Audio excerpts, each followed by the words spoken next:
एक गडी माझ्या जोडीला आता 20-22 भाकरी खाणारा गडी येतो आणि एका चपातीनं कांदा पळून त्याला काय व्हायचं. मग आता ती 20-22 भाकरी पहिल्या खात होता, मग आता सध्या नाही म्हणलं तर अजून 7-8 भाकरीच्या आईला गाडू लावतोय.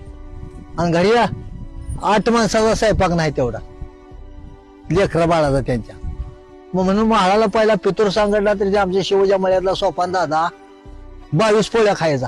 पोळ्या मग मग त्याची बायको गेली जरा भाई त्या पितूर घालणारा जीव सोपान दादा जेवताना गेल्यावर इकडे बघाय पाकातच दुर्जेच काय नाही, पुन्हा मागितल्यावर काय वाढू.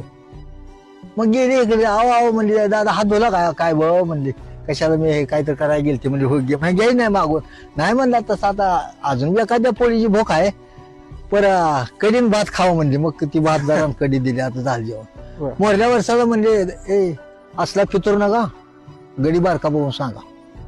22 पोळ्या खाल्ल्या म्हणजे शहरात आणि एकट्यानं आपल्याला काय राहिलं नाही. तसं आताच्या जमानाच आहे तसा लय माणसं बोलवायची नाही. घरातल्या घरात 2-3 झालं माळ झाले पहिलं आमंत्रण